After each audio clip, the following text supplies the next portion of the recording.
atrapalha, dignifica. É assim que nos explica o rifão que nunca falha.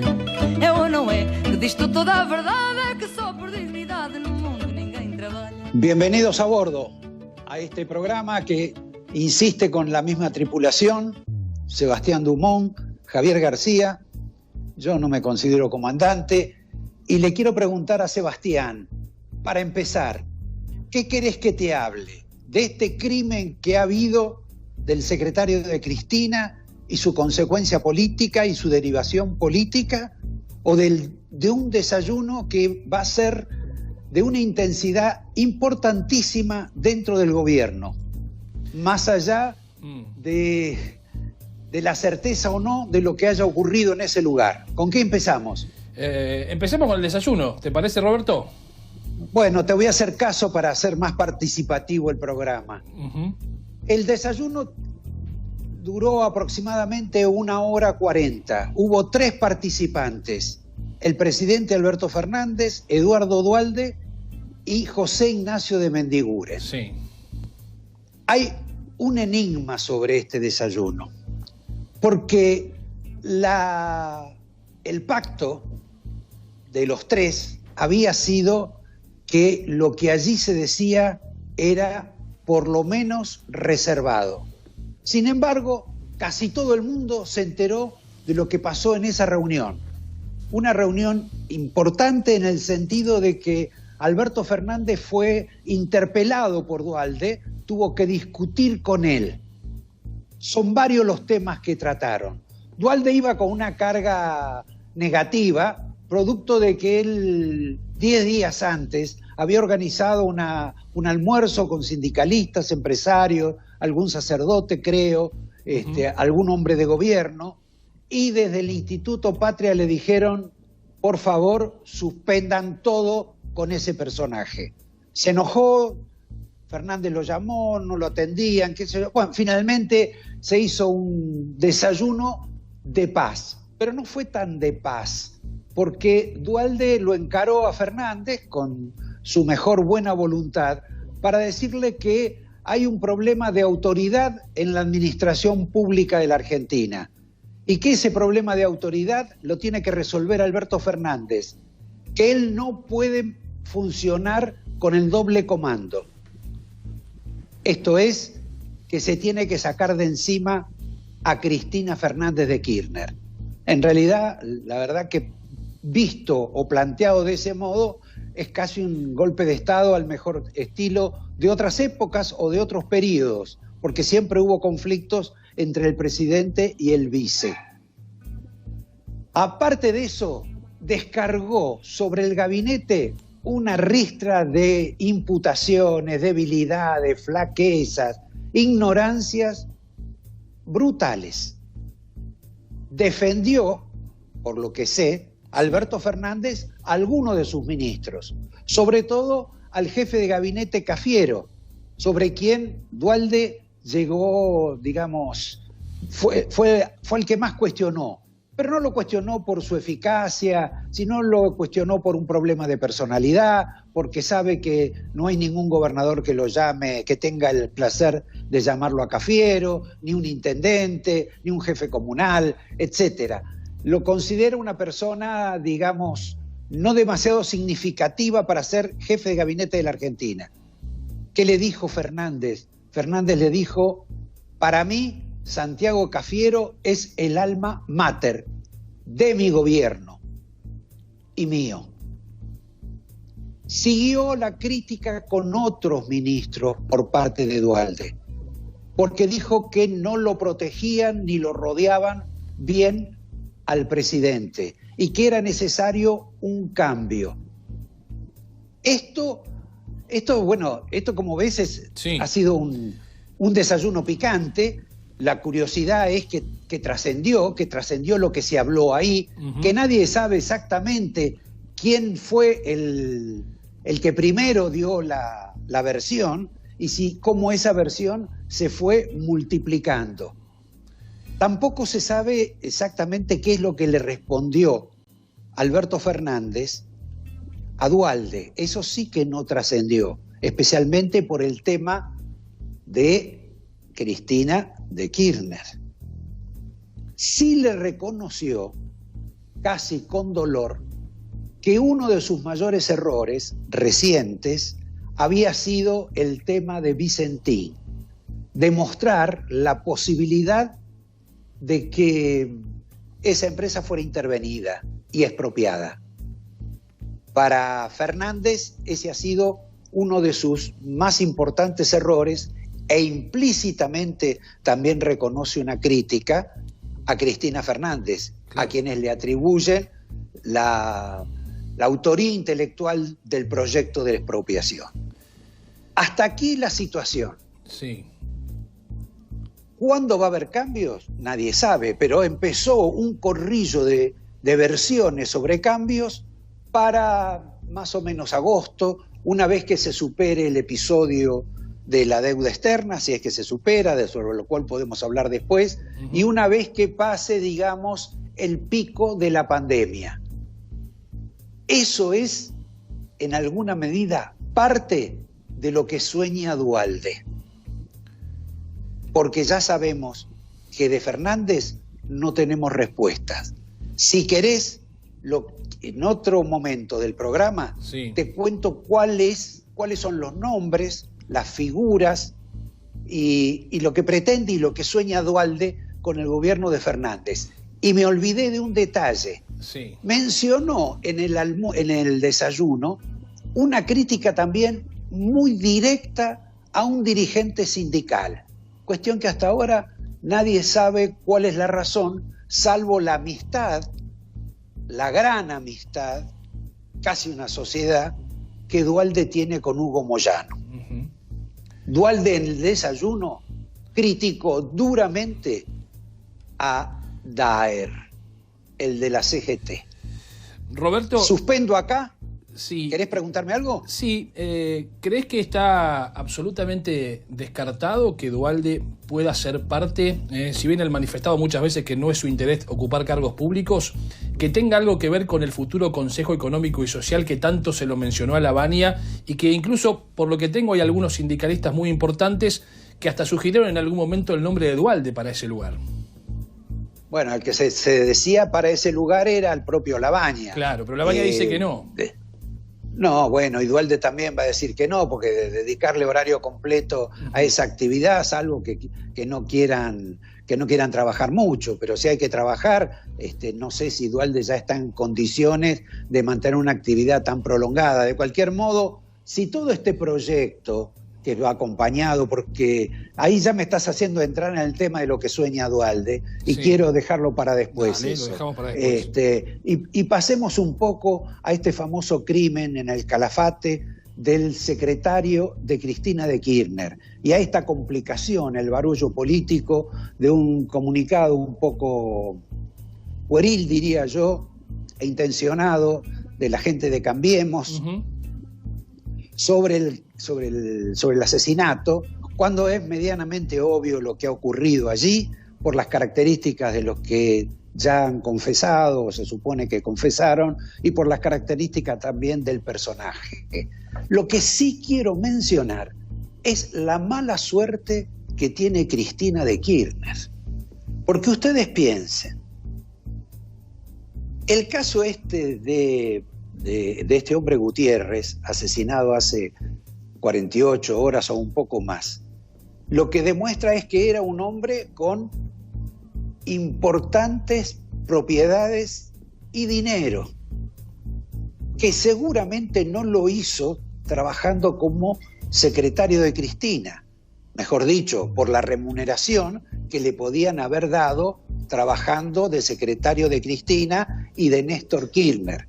Creo que por ahí el director me está mostrando la foto de Cristina, Alberto Fernández, Muñoz, otro que murió y sobre el cual me voy a referir, Gutiérrez, Felipe Solá, el propio Néstor Kirchner, justo en la calle Santa Honoré, en la calle de las perfumerías, en París, en uno de los viajes que ellos hicieron todos juntos en otra época. Zanini también está en la foto.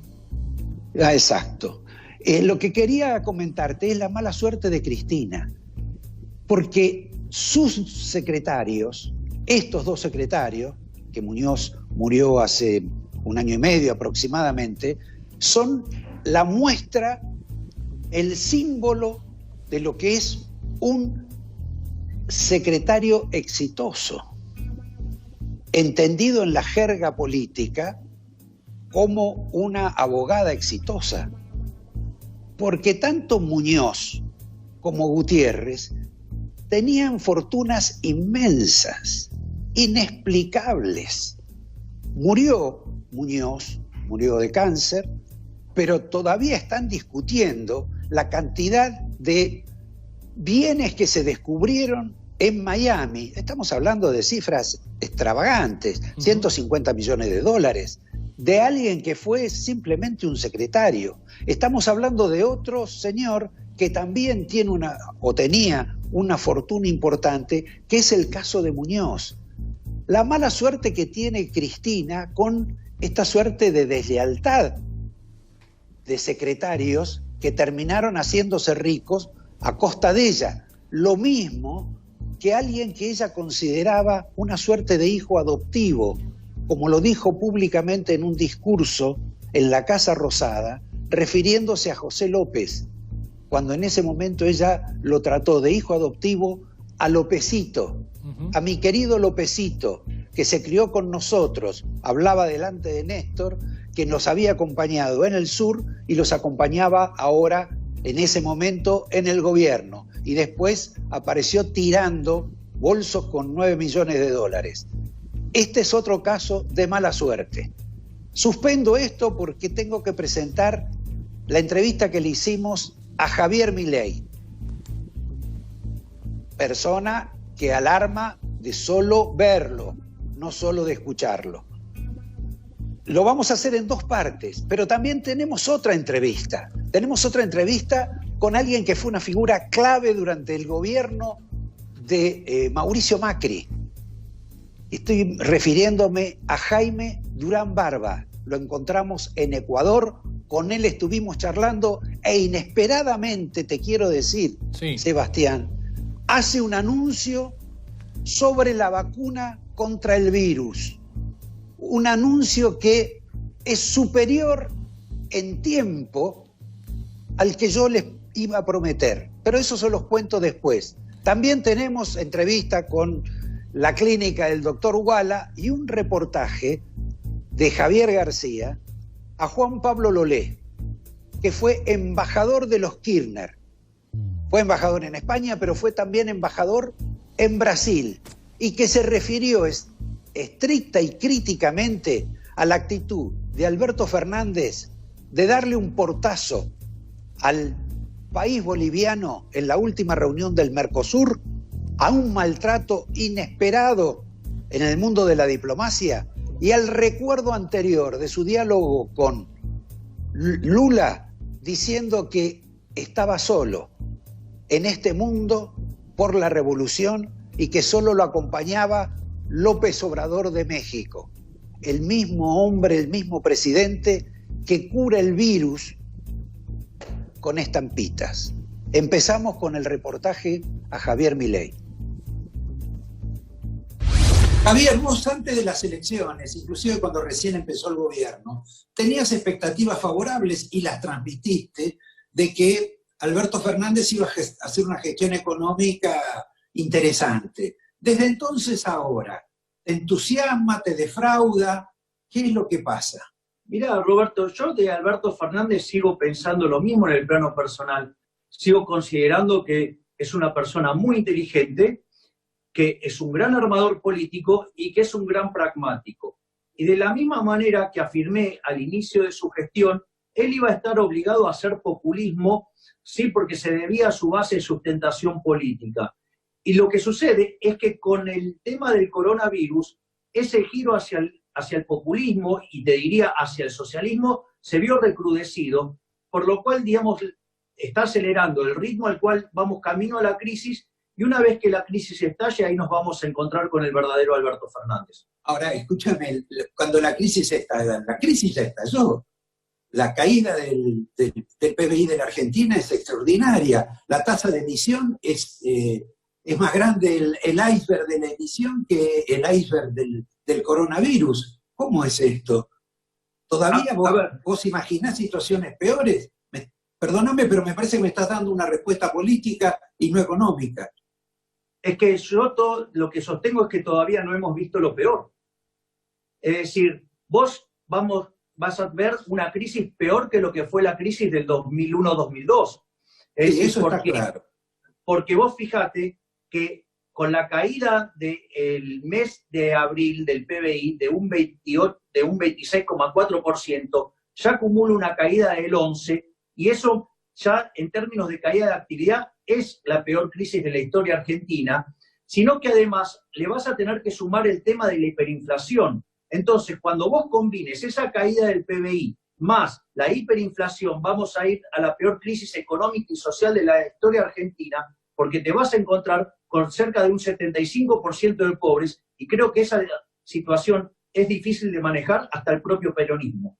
Esa descripción que estás haciendo, que en alguna medida vos la iniciaste hace tiempo cuando te decían que eras un terrorista. Ahora la bala a caballo cuando dice que va a haber devaluación, que va a haber una alta inflación, cuando no hiper, le dice el mismo Broda, que Broda inclusive hasta señala que la Argentina va camino hacia Irán o hacia Venezuela. ¿Vos compartís esos criterios tan, digamos, alarmistas? Bueno, en principio fui el primero que lo sostuvo. Es decir, Argentina iba camino a la peor crisis de su historia económica y social. Lo que pasa es que el rol que tomaba la deuda en ese armado de escenario, por decirlo de alguna manera, hoy es reemplazado por los efectos negativos de la cuarentena. Pero, por lo tanto, en términos de actividad, vas a tener lo mismo que el 2002, pero, digamos, que en lugar que lo disparó fue el default, acá lo disparó el coronavirus. Eso por un lado. Y en el plano monetario, para mí, la hiper está cantada. Porque si vos mirás la tasa de emisión, el gobierno ya emitió 1 billón de pesos para financiar al fisco. Lo que pasa es que todavía no se tradujo en un aumento en la oferta monetaria, básicamente porque fue esterilizada en un 75% con LELIQs y con pases. Pero, que era lo que criticaba y objetaba Alberto Fernández cuando era candidato. Claro, exacto, pero vos fíjate que vos tenés 2.1 billones de base monetaria y tenés 2.1 billones de LELIQs y pases. Eso quiere decir que en un contexto donde haya una crisis de confianza, lo que vos vas a tener es que podrías duplicar la cantidad de dinero en 28 días. Entonces, tenés un crecimiento desmesurado de la cantidad de dinero, porque además tenés que financiar el déficit fiscal. Porque recordá que en el primer semestre del año es cuando los números son mejores, y Argentina acumula un déficit de 10.000 millones de dólares en el primer semestre. Entonces, vos vas a una emisión descontrolada, por otro lado, que te hace subir la oferta de dinero, tenés que la caída de la demanda de dinero está presente desde el 28 de diciembre del 2017, que sigue cayendo brutalmente, y a eso le tenés que sumar la caída en el nivel de actividad, o sea, menos producción de bienes. Por lo tanto, en mi manual, eso se llama hiperinflación. Está bien, pero en tu manual, perdóname, no sé si figuraba esto de que la Argentina iba hacia un fenómeno mucho más keynesiano, seguramente con algún sistema de hospital de empresas, que no haya crédito, que en alguna medida la economía real se desarme por todos los pedazos y que la intervención del Estado en alguna medida se haga mucho más necesaria de lo que podía estar justamente en tu manual. ¿Qué es lo que ocurrió? ¿Es solamente el fenómeno de la pandemia? Bueno, a ver, una de las cosas que genera el tema del coronavirus es la posibilidad de los estados, ¿sí?, de avanzar con mayor violencia hacia la toma del poder, por decirlo de alguna manera, en el cercenamiento de libertades. Y eso, digamos, ¿por qué? Porque en realidad, ¿cómo podría haber ayudado el Estado al sector privado, ¿sí?, en un contexto como el actual y sin tener acceso a la deuda? Bueno, lo que debería haber hecho era bajar el gasto público en las cosas no esenciales para poder bajar la presión fiscal y relajar a las empresas. Y esto, digamos, fíjate que no lo hizo en base a una estrategia de sembrar el miedo, y por otra parte, que también me parece muy importante lo que levantaste antes, esta posibilidad de ir hacia Venezuela o ir hacia Irán. Y esto es muy importante. No, eso lo decía Broda. Bueno, pero es que yo adhiero a esa posición. ¿Por qué? Porque básicamente vos lo que tenés es que se está utilizando la cuarentena como un mecanismo de supresión sistemática del derecho de propiedad. Entonces, que además eso constituye un delito de lesa humanidad. Y voy a explicar por qué. Los 3 derechos básicos son el derecho a la vida, el derecho a la libertad y el derecho a la propiedad. Ahora, cuando a vos te atacan sistemáticamente sobre la propiedad privada, a punto tal que te dejan sin medio de sustentación, vos te enfrentás a 2 situaciones. La primera es seguir peleando contra el Estado. Cuando vos haces eso, te terminás muriendo, ¿sí?, de hambre. ¿Por qué? Porque te quitaron base de sustentación, no tenés con qué generar ingresos, entonces te matan por una vía indirecta con la tortura que implica todo ese camino, lo cual constituye un delito de lesa humanidad. Y por otra parte, lo que vos tenés es que si querés sobrevivir, te tenés que convertir en un esclavo del Estado. Por lo tanto, lo que vos tenés es que es también un delito de lesa humanidad. Entonces, y todo esto, digamos, puesto en conjunto, lo que te está mostrando que el camino que estamos tomando es un camino hacia el socialismo más puro y duro. Yo te diría, la escala Venezuela la podemos llegar a pasar como poste. Ahora, discúlpame, pero esto que me estás diciendo, de pronto se contradice con aquella versión inicial que me diste de un gobernante inteligente, moderado, amplio, flexible, que en busca de una conciliación con un mundo de las libertades. Vos acá me estás señalando que el desenlace no es precisamente el que imaginabas de Alberto Fernández.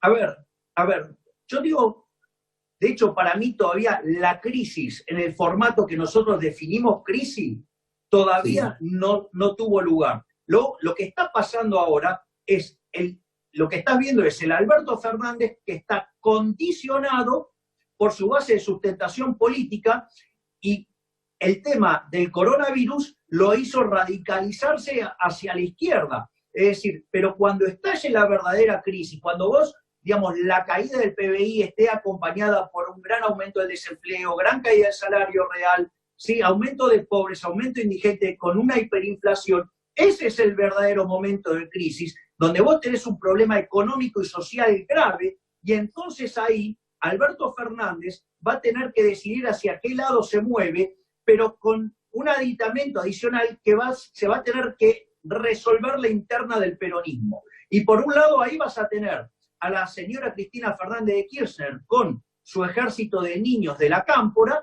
y por el otro lado, ¿sí?, vas a tener a los peronistas razonables, como puede ser Massa, los gobernadores y el propio Alberto Fernández.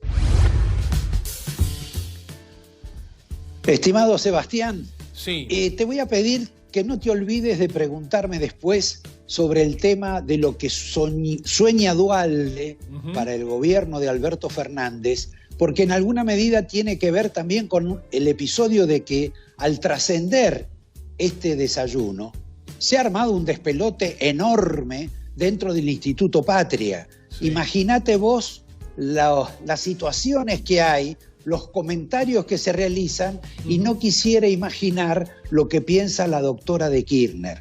Y a propósito de la doctora de Kirchner, quiero hacer una referencia a una suerte de mensaje, de recuerdo, de homenaje que la hija escribió en la web con relación a una guerrillera palestina, sí, a la primera mujer que secuestró un avión, que se llama Caleb, que participó en infinidad de actos vinculados al terrorismo, en la pelea del pueblo palestino con el pueblo de Israel, y que expresa su forma de pensamiento y de admiración sobre esta mujer.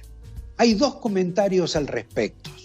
Uno, ninguna entidad judía en la Argentina se pronunció sobre este comentario de la hija de Cristina de Kirchner sobre Florencia, cuando en realidad cada vez que hay un problema con alguna persona vinculado al universo de los judíos, inmediatamente hay una reacción que te lleva casi a pensar en el Holocausto. Sí. La otra consideración está vinculada a la propia Florencia, porque su mensaje a favor de la guerrillera fue luego eliminado de Instagram. La empresa, creo que otra empresa también dedicada a estas cuestiones de la web, lo publicó y luego lo levantó. Y ella hizo una manifestación a favor de la libre expresión. Y considerándolo medianamente justo, más allá de que algunas personas puedan pensar que no corresponde hacerle un homenaje a una figura de la violencia palestina, más allá que ahora no esté en ese caso.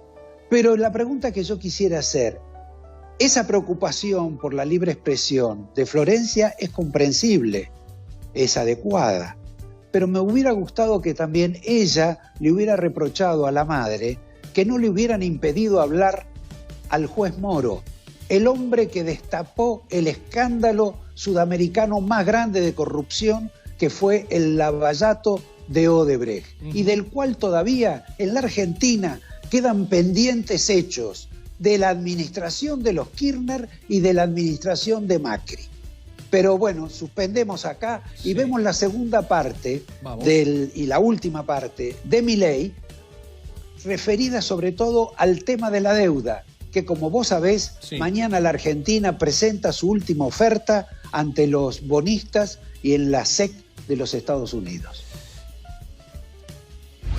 Mañana la Argentina presenta su presunta última oferta por el tema de la deuda. En ese plano, y también incorporando acá el tema de Alberto Fernández, la Argentina va a terminar cerrando un trato con los negociadores, si es que cierra, más o menos con la misma oferta que los acreedores le hicieron a la Argentina o se negociaba en diciembre del año pasado. Y desde entonces hasta ahora venimos con la vueltita de la negociación. Se va a pagar lo mismo en principio, pero con el adicional de que ya pagaste 4.000 millones, más de 4.500 millones de dólares de más. Has perdido infinidad de tiempo, te has perdido el alza de los mercados que en alguna medida te hubieran mejorado la situación de tus propias compañías, y han aparecido en el medio algunos fondos que no son precisamente buitres, pero que de un modo u otro también interfieren para sacarle más plata a la Argentina o quitarle parte del negocio a los fondos originales. ¿Me podés explicar ese fenómeno o esta historia de la negociación de la deuda? A ver, desde mi punto de vista, y eso siempre fui claro, he considerado que Guzmán es un incompetente y que la persona que lo apadrinaba, Joseph Stiglitz, digamos, es una persona absolutamente detestada por los mercados. Es decir, que cuando se eligió el ministro de Economía se hizo una pésima elección. Punto uno. Punto dos, cuando Guzmán arrancó con la negociación, donde estaba proponiendo un punto de superávit primario en términos del PBI, esa propuesta estaba destinada a fracasar, básicamente ¿por qué? Porque con un punto de superávit del PBI, con los supuestos que trabajaba Guzmán de crecimiento y de tasa de interés, solamente le podía pagar la deuda a los organismos multilaterales. Con lo cual, vos ibas a tener un problema de todos modos porque ese nivel de superávit primario era muy bajo. Después vino el problema del coronavirus, lo cual, digamos, empeoró muchísimo más la situación.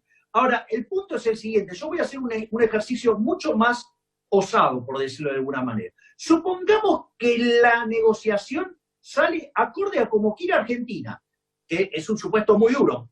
De hecho, vos estás describiendo que es más probable que salga parecido a lo que quieren los acreedores. Pero supongamos que fuera... Bueno. Ahora, ¿sabes cuál es el punto, Roberto? Mirá, el macrismo dejó un déficit primario de 0,6% del PBI. Y si vos lo medís bien, corrigiendo las partidas que vienen rezagadas y los libramientos sin pagos, el déficit primario que dejó el macrismo de 3 puntos del PBI. Si vos le tomás el paquete fiscal que mandó el gobierno para asistir a las personas con el coronavirus, bueno, eso te llevaría el déficit primario a 6 puntos del PBI, 7 puntos del PBI. Y si vos a eso le sumás la caída en el nivel de actividad con la monstruosa caída en la recaudación, bueno, el déficit primario podría estar rondando en 10 puntos del PBI. Vos para pagar la deuda tendrías que tener un superávit primario de 12 puntos del PBI. ¿Me querés decir dónde está el plan de ajuste? No hay plan de ajuste. Entonces, digamos, por más que vos hagas bien, digamos, que te salga bien la renegociación, que te den todo lo que quieras, digamos, vos no vas a volver a tener acceso a los mercados. ¿Por qué? Porque en realidad vos tenés que hacer un ajuste fiscal de 12 puntos del PBI que nadie en este gobierno está dispuesto a hacer. Por lo tanto, bueno, ya te dijo, perdóname, pero ya Guzmán dijo que va a suprimir las Fuerzas Armadas y que eso, no sé, es aproximadamente 9 puntos no, 9 puntos no me acuerdo exactamente lo que dijo, y que de esa forma iban a poder equilibrar los números. Desde mi punto de vista no están haciendo nada serio, porque nosotros este tema lo hemos estudiado con Giacomini en Libertad, Libertad, Libertad, y los recortes del gasto público para que esto no tenga un costo social enorme tendrían que caer sobre la política. Es factible hacer un ajuste de 12 puntos del PBI. ¿Por qué? Porque nosotros de hecho propusimos uno de 15, pero no está la intención de esta gente en hacerlo. De hecho, muchos de los economistas que están cercanos al presidente Alberto Fernández afirman cosas que son verdaderamente estúpidas, como esta idea de que si vos aumentás el gasto público, hace aumentar tanto el PBI, que hace aumentar tanto la recaudación, que el déficit fiscal baja. Eso, digamos, no tiene aval desde el punto de vista de la teoría económica, y mucho menos desde el lado empírico, porque Argentina de los últimos 119 años ha hecho esa política durante 109, y de ser el país más rico del mundo, somos 70, somos el máximo defolteador serial de la época moderna, porque ya lo pasamos a Ecuador. Además, digamos, le quitamos 13-0 a la moneda, tuvimos 2 hiperinflaciones sin guerra, por lo tanto, seguir recurriendo a eso, lo que va a hacer es repotenciar el tamaño de la crisis, y no vamos a conseguir financiamiento externo para salir de esto. Por lo tanto, digamos, aun cuando salga todo como quiere Guzmán, la piña es inexorable. Ahora, hay gente que está hablando de que va a haber cambios con relación, por ejemplo, a Guzmán. No conozco en la Argentina ningún economista que tenga un equipo, y no conozco en la Argentina ningún economista que tenga, digamos, las hormonas suficientes para plantear esto que yo voy a hacer no se encuadra dentro del mundo, del esquema político que tiene el actual gobierno. ¿Me explicás entonces cómo es la salida? Bien, para mí ese es un gran punto que vos levantás, Roberto. Yo creo que hay gente que sí tiene equipos, hay que ver, digamos, si la política los digiere. Es decir, de hecho, nosotros con Giacomini, digamos, hicimos el programa para que Argentina salga de esta decadencia y vuelva a crecer. O sea, lo que pasa es que cuando vos lo mirás hoy, un programa de esas características, parece que es inviable desde el punto de vista político, porque es una reforma que hace perder a la corporación política. Ahora, claro, mirado en esta lógica, parece que no tiene sentido. Es más, te lo hago con el Banco Central. Vos sabés muy bien que la idea que yo tengo es cerrar el Banco Central, ¿sí? Para que erradiquemos definitivamente en la historia argentina la inflación. Ahora, ¿cuál es el problema? Que es que el Banco Central no va a ser cedido a un conjunto de economistas con esas ideas en condiciones normales. Ahora, cuando estalle la crisis, cuando vos veas el desplome, digamos, de la actividad y el empleo, cuando veas volar por las nubes la pobreza y la indigencia y la hiperinflación esté azotando a la población, lo que vos te vas a encontrar es que, desde mi punto de vista, la gente ha empezado a tomar conciencia, entendió que los políticos son nuestros enemigos y los van a poner contra la pared. Entonces, frente a semejante descalabro, yo no descarto de que tengan que hacer un giro hacia la ortodoxia más dura, y, por ejemplo, yo no descarto, digamos, que frente a una situación que nadie quiere tener el Banco Central, me lo den a mí para poder cerrarlo. O sea, con lo cual, o algún otro colega que quiera hacer algo de esas características. En este momento tenés la oportunidad, porque están cerrando tantos negocios que por ahí te dan la oportunidad de que cierres el Banco Central. Es que ¿sabés lo que pasa, Roberto? Yo te voy a explicar algo. Los políticos tendrían que ser una situación muy extrema para que acepten la propuesta que venimos haciendo, digamos, con Diego Giacomini, con Mariano Fernández. Te aviso que también se nos sumó Carlos Rodríguez, porque Carlos Rodríguez hizo dolarizaciones en varias partes del mundo trabajando para el Fondo Monetario Internacional. Nosotros tenemos un plan muy concreto. Entonces, cuando la Argentina se esté prendiendo fuego, ¿sí? Y la gente esté profundamente ofuscada con los políticos, porque saben que ellos son los grandes responsables de esto, desde mi punto de vista, nos van a dar el Banco Central, porque además creen que nos va a salir mal y que los que vamos a terminar colgados de la horca somos nosotros. Lo que pasa es que nosotros confiamos no solo en la teoría económica, sino en la evidencia empírica, y estamos convencidos que si nos permiten hacer la reforma financiera y cerrar el Banco Central, erradicamos la inflación de la historia argentina.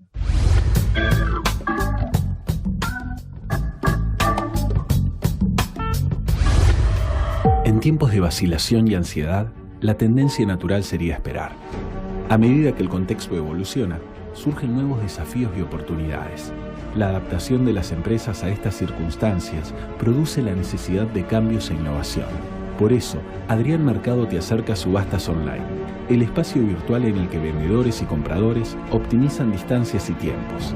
Renová y comprá activos con el especialista. Conectate con Adrián Mercado Subastas Online. ¿Qué cachamay elegiste para terminar el día? Cachamay, un saludable momento. Cachamay, estar separados también es estar juntos.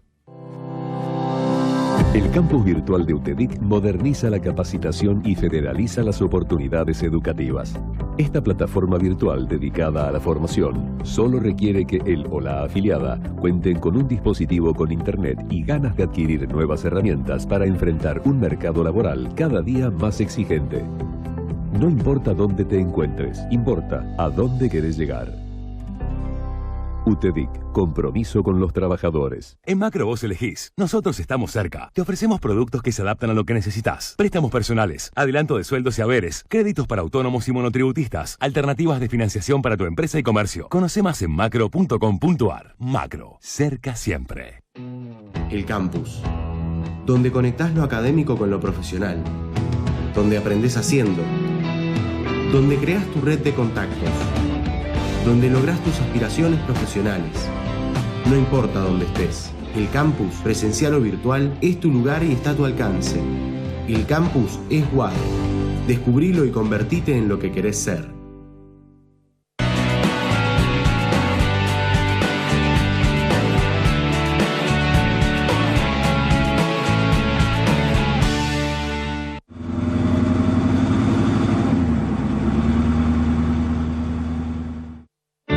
En Argentina hay salas de terapia intensiva que necesitamos reservar para casos complejos y urgentes. Nuestros médicos y enfermeras trabajan 24 horas pensando en vos, en tus hijos y en tus padres. Cuidemos a nuestras médicas, enfermeros, nuestros mayores y nuestros hospitales quedándonos en casa. Es un mensaje de Pervinox, el antiséptico más utilizado en todos los hospitales de nuestro país. Llega el Comfort Sale a Divanlito. Aprovecha hasta un 40% off y 18 cuotas sin interés en nuestra exclusiva colección de sillones de relax a precios verdaderamente increíbles. Nunca existió un sale que te dé tanto confort. Compra online en divanlito.com. ¿Quién haría algo así? Un ser brillante, perverso. Quiero saber qué pasó esa noche. ¿Dónde está tu hermana? No sé, mamá. Yo no puedo tener miedo. Tengo que encontrar a mi hermana. Tocan a una. No estamos solas.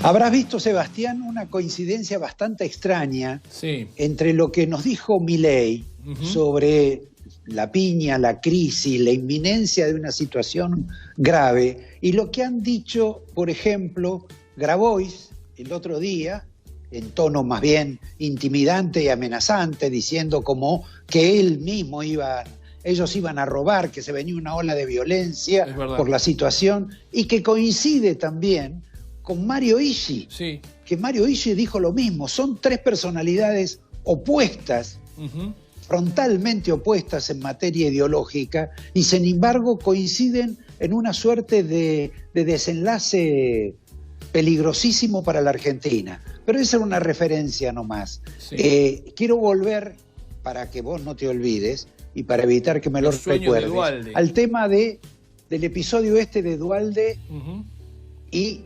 Fernández, sí, y José Ignacio de Mendiguren. Que de hecho porque Alberto no Fernández solo hoy, Roberto, en la búsqueda... Salió también hoy Alberto Fernández, salió en su cuenta de Twitter incluso a tratar de bajar un poco la discusión sobre esa cuestión de lo que se habría hablado en esa reunión, incluso trascendido por una nota hoy en un portal. No, perdóname, esto ya apareció el viernes pasado. Exactamente, pero apareció el viernes pasado hoy Alberto Fernández, y se repitió en... Sí, publicó un Twitter en el cual...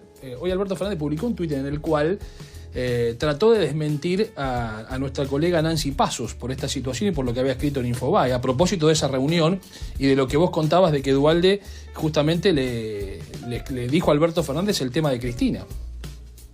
Perdóname, pero Bonelli lo escribió el viernes pasado, también lo escribí yo el sábado en Perfil, y lo escribieron algunos más, así que va a tener que hacer una lista de desmentidos generales, sí, el doctor Fernández. Pero independientemente de eso, lo que yo te quería contar era lo que sueña Duhalde. Duhalde sueña con un cambio del jefe de gabinete, porque considera que requiere una autoridad superior para el interior de la Argentina y para el tratamiento, sobre todo con los gobernadores y los intendentes. También obviamente no cree en el doble comando, no cree en Cristina de Kirchner y considera que Cristina de Kirchner afecta el funcionamiento del gobierno. Por último, quiere más cambios en el gabinete y quiere fundamentalmente que economía y producción sean un solo ministerio. Todo esto son los deseos de él. Si quiere Alberto Fernández desmentirlo, que lo desmienta. Sí. Te sugiero que no entrar en la polémica y pasemos a la otra charla, al reportaje que tuvimos con Jaime Durán Barba, del cual hay que esperar hasta el final, porque inesperadamente nos dio una respuesta sobre el tema del coronavirus. Porque yo tenía entendido que la Argentina podía participar y conseguir hacia diciembre la vacuna que se está en este momento ensayando y casi definiendo en China. El señor Durán Barbas nos da otra versión, sobre todo de un país castigadísimo por el tema del coronavirus. Pero más nos importa lo que habló de Macri, lo que habló de Fernández, lo que habló de Cristina y de lo que habló de las fallas comunicacionales que hay en el gobierno. Empecemos ya. Vemos que es como una costumbre, no sé si en el mundo, pero por lo menos en la Argentina, de que cuando el gobierno tiene problemas, anda mal, le echan la culpa a la comunicación. Esto es lo que está ocurriendo ahora, en este momento.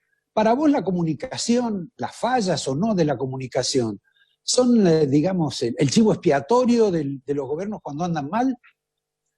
Son el chivo expiatorio de todos los políticos, pero más cuando son autoritarios.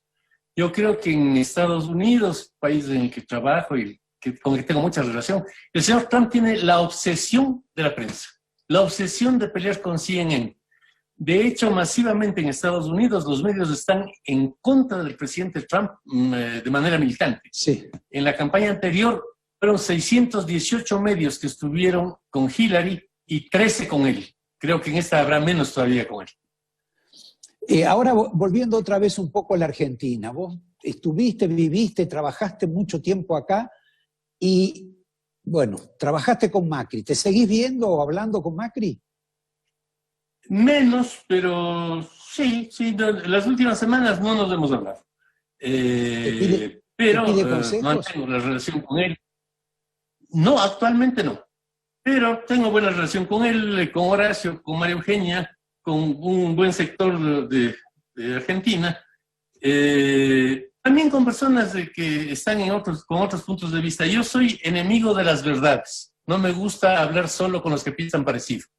Me gusta hablar con todo tipo de personas. Cada uno tiene su cachito de verdad y me parece que hay que tener la modestia de aprender. Está bien, pero por ejemplo, con ese animal político que vos admirabas tanto, que era Cristina, no has tenido ningún tipo de contacto, Alberto Fernández tampoco te ha pedido ningún tipo de consejo ni cosa parecida. No, Cristina Fernández, yo he expresado lo que creo sinceramente, que es la única mujer que ha ganado las elecciones de Argentina 2 veces, con votaciones espectaculares, siempre en primera vuelta, que tiene una capacidad política enorme, y que en la historia argentina no ha habido otra mujer tan exitosa en política.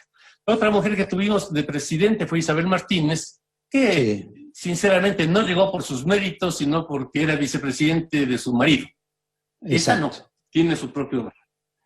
Al margen de las mujeres, ¿te habrás enterado del problema del escándalo judicial sobre operaciones de espionaje, inteligencia, que se atribuyen a la administración de los tiempos de Macri, con gente de lo que era la CIDE y lo que es ahora el AFI? Ese tipo de situaciones, al margen de que sospecho que a vos no te han tocado, ¿realmente tienen que ver, importan, asisten de algún modo a la tarea de comunicación? Mira, es público y está en los libros que se han publicado sobre la época que yo fui partidario de cerrar esa institución. Y lo he sido también en Ecuador y lo he sido también en México. Creo que son instituciones en las que hay grupos y grupos autónomos de tipos que hacen lo que les da la gana, que se dedican a espiar, a chantajear y que no sirven para nada. Hay que tener una institución que sepa luchar con inteligencia en contra del crimen organizado y en contra del narcotráfico, pero lo otro no sirve para nada, es una payasada y solamente trae problemas. Porque, a la larga, a mí me hicieron un análisis de mi computadora. Tenía intervenida por 4 servicios de 4 países distintos. Sí, soy conocido en esos países, pero ¿y qué sacan? Yo lo que escribo a mis clientes también lo publico. No tiene ningún sentido. ¿Qué sacan teniendo una foto mía entrando o saliendo de tal casa? Son tonterías. Conozco mucho al núcleo más cercano de Mauricio. Yo no soy muy sociable. No conozco a muchas personas.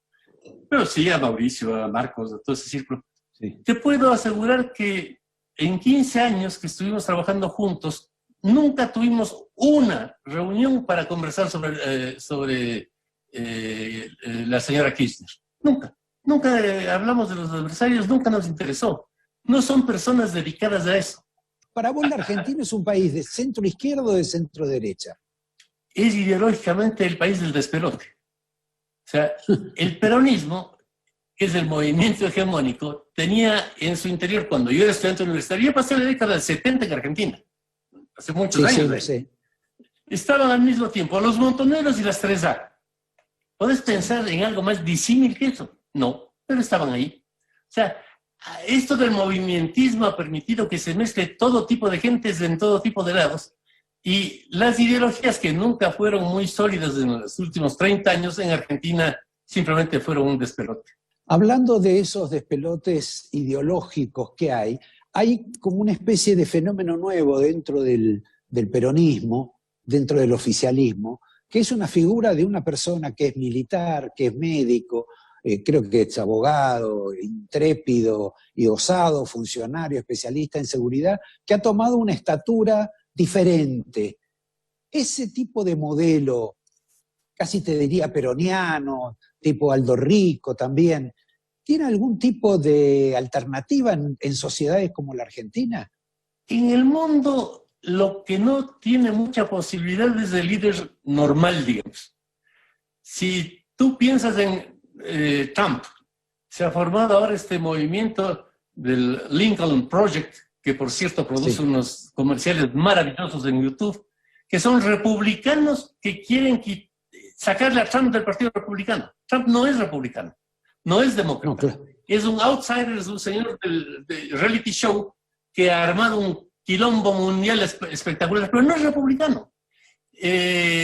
Son pero estos personajes que llaman la atención. El señor Bolsonaro, ¿qué es? Es un desquiciado. Honestamente es un desquiciado. Pero los líderes tradicionales, como fue Fernando Henrique Cardoso en Brasil, un tipo tan admirable y tan maravilloso, no tienen en este momento tanta venta. Yo creo que un personaje que hace cosas extrañas como Bernie sí podría ser un líder alternativo dentro del peronismo. Bien, y como pregunta final y ya de tu querido Ecuador, ¿qué es lo que está pasando ahora en ese lugar que sucedieron episodios tremendos, tétricos, con la cuestión del virus que fue Guayaquil? ¿Cómo está ahora? Donde uno veía por televisión la sucesión de muertos, la sucesión de féretros, etc. ¿Cómo está ahora? Lo de Guayaquil fue espantoso, simplemente espantoso. La peste esta estalló en el trópico, produjo una mortandad descomunal y el liderazgo de Neboda, que de pronto convendría que al rato le convides a conversar para que cuente lo que pasó, fue descomunal. O sea, bajar de 460 muertos diarios a 1 fue algo que se hace con mucho liderazgo y también con herramientas técnicas, desde luego. Sí. Esa etapa fue la de Guayaquil. Ahora el virus está llegando a la sierra. Colapsó ayer el sistema de salud de Quito. Se prevé que va a haber una enorme cantidad de muertos de aquí, ahora en la altura, y sí, la gente desgraciadamente no toma en serio el tema. Discúlpame, ¿y qué hizo el intendente de Guayaquil para producir un descenso tan brutal de casi 500 muertos por día a 1 solo?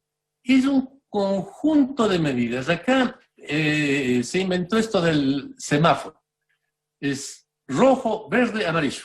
En rojo está todo limitado, nadie puede salir, etc. El amarillo va soltando libertades hasta llegar al verde, que es libre. Pero, por un lado, se hizo un seguimiento, una especie de encuesta en la que participó nuestro grupo, aplicando estas cosas que hacen los médicos. Yo de medicina soy bien ignorante, pero pruebas para saber en dónde estaban infectados, cuántos y quiénes eran, en todos los barrios de Guayaquil. Supimos así quiénes estaban en la fase A, en la fase B y en la fase C de la enfermedad. Si bajaron de 460 a 1 muerto, es que ese conjunto de medidas fue adecuado. Algún rato yo te conecto con Jaime, porque es un líder además muy espectacular, Jaime. Ya no es alcalde, pero es el caso curioso de un ciudadano que se toma el poder de una ciudad con el respaldo de toda la gente y dirige la lucha contra la pandemia como ciudadano, simplemente. Es un caso muy curioso. Sí, la verdad, y un fenómeno político. Sí, para el que necesitas mucho apoyo popular. O sea, exacto, echar a las autoridades y dirigir la ciudad diciendo, bueno, no entran más los ministros ni nadie, bueno, necesitas mucho apoyo popular. Bueno, Jaime, te agradezco la colaboración y la entrevista y te pido una fecha para la vacuna, vos que sos un hombre informado. La de Oxford, que es la que estoy siguiendo por razones de mi universidad, dicen que ya está prácticamente funcionando, que en septiembre tendrían ya la confirmación de que funciona. Esto están haciendo en alianza con una empresa médica, Pfizer, y que para octubre podría estar a la venta, con la ventaja de que no están en Estados Unidos, porque el señor Trump, en el caso del Remdesivir, por ejemplo, se compró toda la asistencia del mundo para los próximos 3 meses. Felizmente el Reino Unido es bastante más civilizado y va a permitir que nos manden las vacunas a distintos sitios. Bueno, lo que pasa es que Trump tiene elecciones en noviembre. Y es una persona poco normal realmente. No. Yo estoy haciendo lo que puedo con un pool de profesores que hemos hecho de varias universidades para dar consejos a Biden, que es mucho más aburrido que de la Rúa. Sí. Biden. Hay que tener voluntad para votarlo. Sí, pero lo que pasa es que yo hago lo que puedo con estos profesores para ayudar, porque me parece que una reelección de Trump es nociva para Estados Unidos y para el mundo. Perfecto. Bueno, te agradezco. Espero vernos pronto alguna vez acá por Buenos Aires y que se pase este flagelo. Un gran abrazo y que te vaya bien con el próximo libro que seguramente debes estar escribiendo sobre la pandemia. Sí, andamos en eso. Cuídate mucho, Roberto, porque tus artículos y tus programas de televisión son siempre tan excelentes que me encanta. Yo te leo siempre. Eso es por los invitados que tengo. Te agradezco mucho y nos vemos. Te comento, Sebastián, que no le creí a Durán Barba cuando dijo que durante 15 años se estuvo reuniendo con Macri y algunos colaboradores y nunca hablaron de Cristina. Te confieso lo pero mismo. Pero sí le quiero creer a que va a haber una vacuna mucho antes de lo que quizá la estamos previendo, inclusive de lo que uno pensaba con relación en la Argentina, que uno le imaginaba para noviembre o diciembre, sí. Pero él nos ha dado la noticia de que la imagina ya para a más tardar octubre. Muy interesante también la definición sobre Biden, ¿no? Ah, sí, claro. Muy interesante. Bueno, hay muchos de las Rúas en el mundo. Tengo una pregunta de respuesta chica, sí. Y mereces mucho más espacio, pero María Eugenia Vidal, ¿se está peleando con Kicillof o está negociando con Kicillof? Está negociando con Kicillof o quiere volver a negociar con Kicillof. Se puso al frente esta semana de ello porque hay algunos temas pendientes que están allí para tratarse y para resolverse, que todavía no se ponen de acuerdo. Hay un endeudamiento que la provincia de Buenos Aires tiene que aprobar en el corto plazo, cerca de $500 millones, y a cambio de los votos para ese endeudamiento, Vidal quiere terminar de cerrar la incorporación de su gente en el directorio del Banco Provincia. Todavía hay 4 lugares vacantes. Vidal tiene 4 nombres para ese lugar, seguramente no va a lograr los 4, pero eso forma parte de una negociación con el gobierno de la provincia de Buenos Aires, sobre todo, Roberto, porque en algún momento Kicillof va a requerir de la legislatura para aprobar un endeudamiento en moneda extranjera que ha tenido que ser renovado hace un mes atrás y que está pendiente justamente de esta discusión. Y si querés el dato distintivo, digamos, de esos nombres, es que hay 2 exintendentes, el exintendente de Pilar, Nicolás Ducoté, el exintendente de Quilmes, Martiniano Molina, y se ha sumado a la discusión un hombre que responde a Hernán Lacunza, al exministro de Economía, que es Damián Bonari, que fue el último ministro de Economía de María Eugenia Vidal en la provincia de Buenos Aires, donde también quiere allí ubicar un hombre, Jorge Macri, que es el exdiputado César Torres. De esos 4, probablemente 2 pueda tener la fuerza política de Juntos por el Cambio en el Banco Provincia. Algunos me parece que no fueron muy exitosos en materia electoral, pero cortemos acá, ¿no? Claro. y demos la oportunidad a la entrevista que hizo Javier a Juan Pablo Lolé, ex embajador, bueno, sigue siendo, porque conservan los embajadores ese título, en España y en Brasil, y fue embajador de Fernández y de Cristina. Y quiero saber, y eso es lo que creo que Javier intentó con él, ¿qué es lo que piensa sobre esta nueva actitud de Fernández, que en alguna medida discute por el rol de Cristina y en otra medida no la menciona cuando dice que quiere hacer su revolución al mejor estilo Chávez, al mejor estilo Lula, al mejor estilo Correa, Evo Morales, etcétera? Ese rostro bifronte que en alguna medida tiene Fernández, no solo el que comparte de doble comando con Cristina. Vamos con Javier entonces. Bueno, Juan Pablo, te queríamos consultar con relación al episodio que ocurrió en la reunión esta virtual que hubo del Mercosur, en la cual Alberto Fernández se levantó y se retiró en el momento en que iba a hablar la presidenta interina de Bolivia. Esto algunos lo leyeron como un repudio, un desaire hacia el gobierno boliviano, quizás un gesto amistoso hacia Evo Morales, pero te queremos consultar en base a tu experiencia. ¿Esto es normal que un presidente se retire de esta manera de una reunión del Mercosur, de un grupo de cooperación? Bueno, cuando yo estaba observándolo, la verdad que es la primera vez que yo veo que ocurre un hecho de este tipo. Esto tiene algunos antecedentes. Me parece que objetivamente había una mala disposición porque esto se estuvo negociando entre las cancillerías si había o no participación de la presidenta provisional de Bolivia. Y bueno, finalmente decidieron que fuera en ese formato, que hablaran al final. Y creo que tiene antecedentes, que fue esta conversación, y otros antecedentes que tiene es que normalmente cuando uno se retira de una situación de este tipo, nunca se retira apagando la luz. O se avisa previamente, eso lo hacen la gente de protocolo, lo puede hacer el mismo presidente excusándose que se tiene que ir. Hay una situación que objetivamente es antipática y diplomáticamente cuestionable.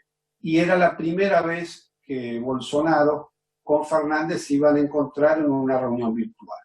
O sea que si yo tengo que hacer un balance de este hecho, y es un hecho que no lo ayuda al país en las condiciones que está, no ayuda a la relación con nuestros vecinos, y objetivamente en la crisis que se encuentra en la región, ya sea con sus más y con sus menos, con el tema de la pandemia, es un momento más para reflexionar y tomar posiciones más acorde con la situación que estamos viviendo. ¿Por qué crees que Fernández tiene este gesto? ¿A quién le está hablando haciendo este tipo de cuestiones? ¿A Evo Morales, que está exiliado en nuestro país? ¿O a quién precisamente? Porque parecía estar aislado, pareciera que no tendría otros socios, por lo menos no dentro del Mercosur, que apoyan este tipo de actitudes.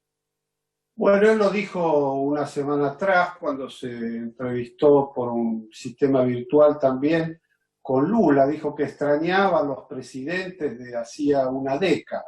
Creo que confundir la política internacional con las reglas de la política interna trae estos trastornos. Y para no quitarte más tiempo y para cerrar esto, vos tenés, apelando a tu experiencia, vos seguramente lo conocés o lo has tratado, Alberto Fernández. ¿Le conocías este ímpetu de querer cambiar el mundo, este ímpetu que está manifestando ahora de ser un transformador, cuando, bueno, pareciera ser una novedad, porque incluso cuando fue la candidata era natural a Cristina Fernández de Kirchner, el cargo que quería la Embajada de España? Con lo cual, ¿crees que es una novedad esto o siempre tuvo en su esencia esta cuestión de querer cambiar el mundo? Bueno, yo eso nunca me lo manifestó, es cierto que yo lo conozco, durante todo el periodo que yo estuve en Brasil era jefe de gabinete. Él siempre le interesó hablar con los periodistas cuando llegaba a Brasil, yo participaba de esas reuniones, pero nunca tuvo así una inclinación en ese sentido de transformar el mundo. Ahora, eso también puede surgir, todo el mundo tiene sueños, lo que pasa es que los sueños tienen que ver con la realidad, y cuando la realidad no tiene que ver con los sueños, uno probablemente no sueña cosas demasiado buenas.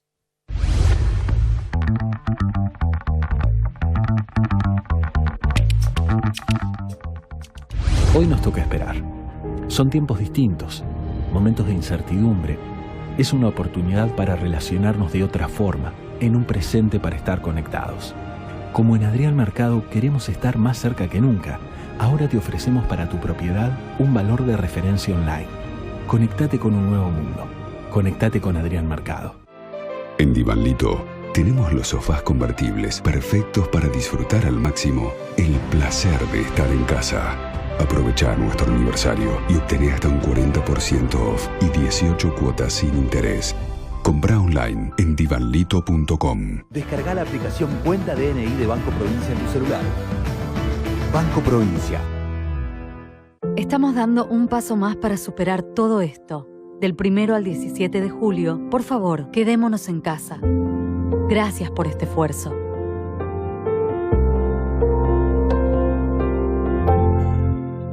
Creamos un centro de aislamiento para recibir 500 pacientes con patologías leves o asintomáticos. Implementamos un nuevo servicio de telemedicina para brindar asistencia médica virtual a casos sospechosos de COVID-19 y a pacientes con enfermedades crónicas, adicciones y salud mental.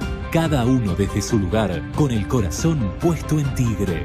El futuro está en todos. Tigre, municipio. Banco Ciudad, te quiere ver crecer.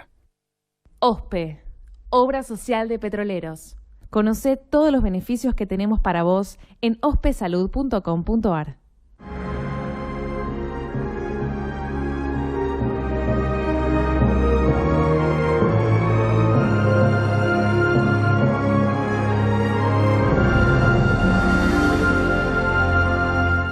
Grupo Petersen, desde 1920, construyendo el país. Protégete del coronavirus. Quédate en casa. Respetá el aislamiento social preventivo obligatorio. Si tenés que salir a hacer compras, mantené la distancia preventiva. Ante cualquier duda, comunicate al 147, al 107 o por WhatsApp al 11 50 50 0147. Legislatura de la Ciudad Autónoma de Buenos Aires.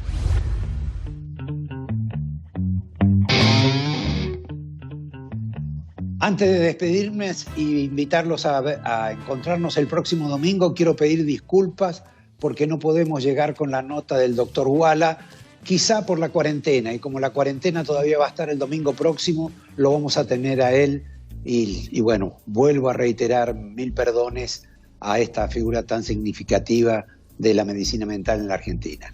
Gracias, buenas noches y nos vemos. Chau, Sebastián. Chau, Roberto. Javier. Y la semana que viene te cuento que alguien sí terminó su libro, de tantos libros que se están escribiendo, y es Alberto Fernández. Sí, el presidente de la mira, República yo te terminó voy de a escribir contar su del libro de Martín Redrado. Ajá. Bueno, la semana que viene lo hablamos. Listo, nos volvemos especialistas en eso. Gracias. Fuerte abrazo. Bueno, aquí finalizamos La Mirada con Roberto García.